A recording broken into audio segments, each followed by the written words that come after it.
So it finally happened. I think I am officially in my first reading slump of 2024, which is a big problem for me because I'm trying to read more books than I've ever read before this year, and I really cannot waste time on a reading slump. I'm trying to read 45 books this year total, which I know for a lot of people on Book Talk and Booktube, that's not a lot.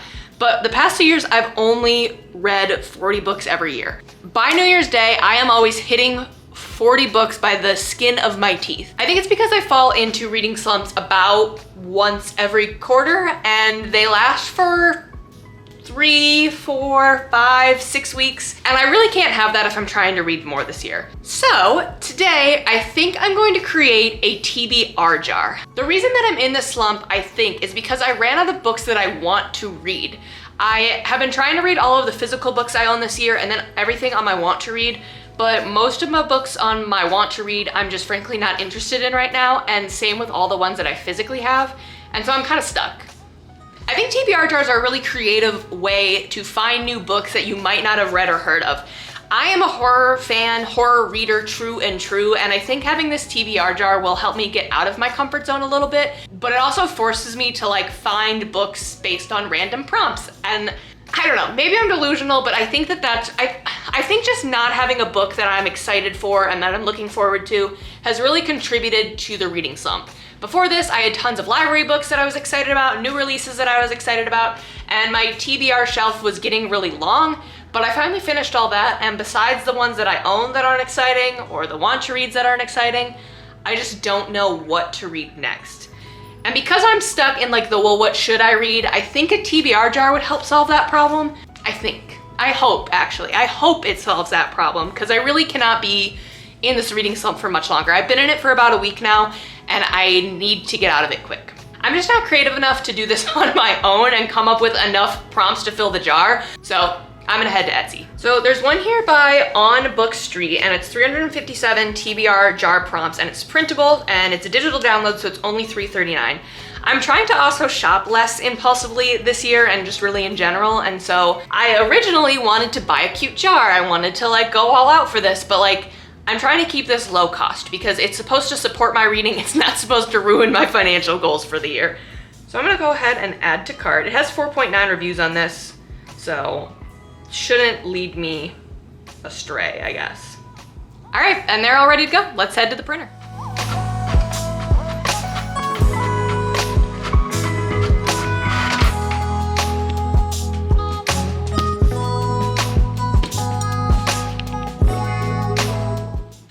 So like I knew it was a lot of pages, but I think this printed off like 20 pages. I knew there were a lot of prompts, I just didn't expect this many. And there are tons ranging from like things about the title, things about the color, the length, the genre, the author, the main characters. So I really like all of these, and so I am gonna go through and cut them out. I'm probably gonna eliminate some just because I don't think there's enough space in my jar for 357 or whatever they are prompts to fit in here. And some of them I'm just not particularly excited about. Some of them seem like they're gonna present a fun and unique challenge, and some of them just seem kind of meh. So during this reading slump that I have been in for about a week now, I got really, really close to DNFing probably my first book in actual years. I don't know. I don't know if it's technically a DNF because I do fully intend to finish it, just not anytime in the near future. It's a classic, and I feel like classics are always like, I don't know, they take a certain type of mood, they take a certain type of energy just because you really have to like sit down and think about it. Like they're not the traditional like fast-paced moving stuff that I normally read. And so when I was sitting down, it was, I don't know, it was really hard to get into. And I don't think that's anything about the book per se. I think it's just the mood that I was in. Like I don't think it was smart of me to choose a classic book to try to get out of a reading slump. Like I already felt the reading slump coming on because I went to my shelf and like nothing really excited me, so I just chose, honestly, the shortest one. And I think it was a mistake choosing this one. Again, I fully intend to finish it, and so I don't want to say like what the book is because it's a DNF for now. Not forever. It's a temporary DNF. It's a intend to finish, an INF really. The last book I finished was called Hereafter by Amy Lim. It was my book of the month pick for, I think, March, and it's a memoir about grief. And it's written kind of in free verse, like each chapter is only a page or two long, and I finished it in 2 hours. I absolutely loved it. It was beautifully written, it was lovely. I didn't cry during it, and I really thought I would. Thinking about like losing my husband and like grief and death in general has kind of been a trigger for me this past year. I don't know. So I felt like that's rare for me to finish a book in 2 hours from start to finish. So I think that I was kind of setting myself up for a little bit of failure in kind of trying to jump into something, especially something that I wasn't particularly excited about to begin with.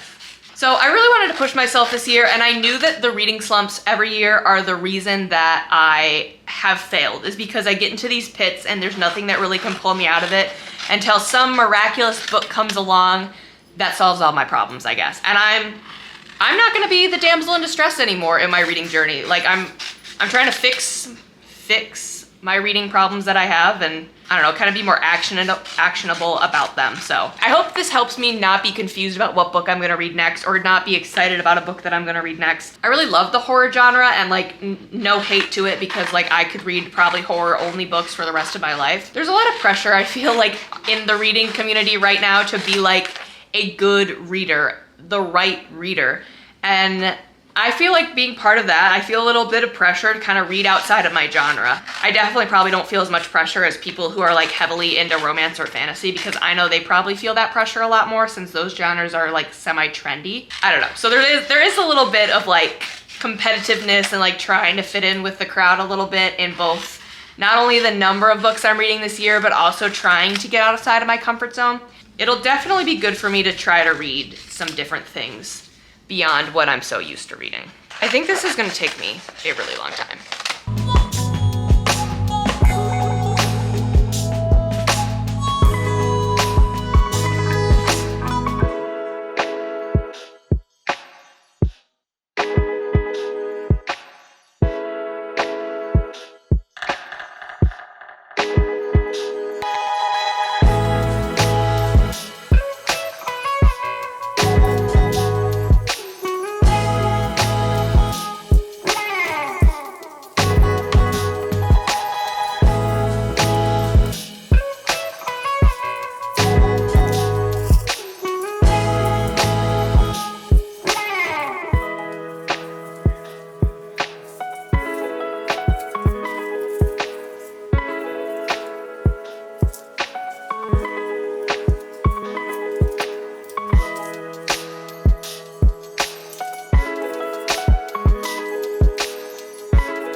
That took longer than I anticipated, but I guess that's what you get when you put 357 papers into a jar.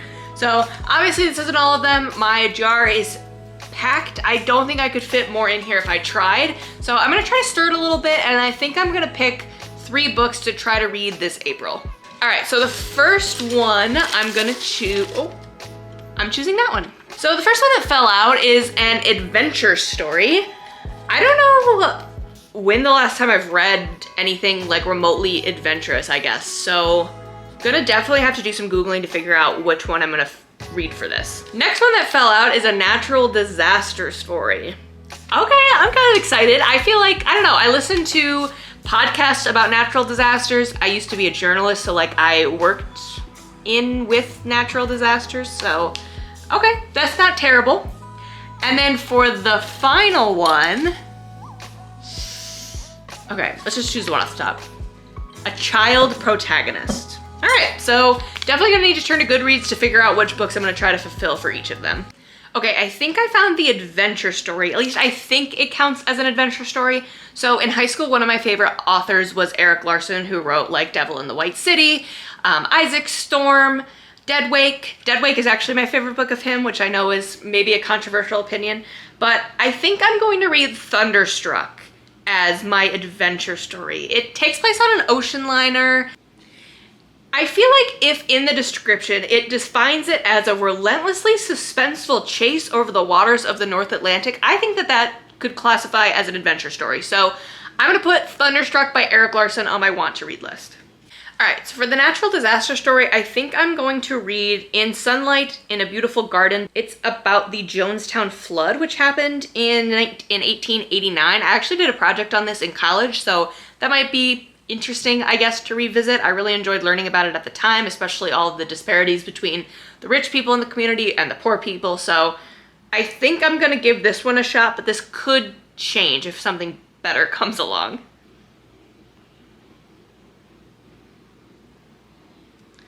I think I'm gonna read The Book Thief. I've never read that one before, even though I know it was super popular when I was in middle school. I've never read it or watched the movie. I like generally, okay, for some reason maybe I did read this book. I don't know, I gave it a 5 out of 5 on Goodreads, but I really don't think I've ever read this book. Okay, so maybe this is a reread. Maybe as I read, it'll sound familiar, but I'm gonna still go with it. I'm gonna go with The Book Thief and see if I like that. I generally know what it's about, but I really don't think I read this. I think I lied, but it is what it is. So thank you so much for coming along with me to create my TBR jar. I'm really hoping that this is a good way to help me kind of get out of my reading slump. Let me know in the comments below what you guys do when you're feeling like you're in the midst of a reading slump and you need to get out of it, because I could use all of the advice. So I'll see you guys next time, and thanks for watching.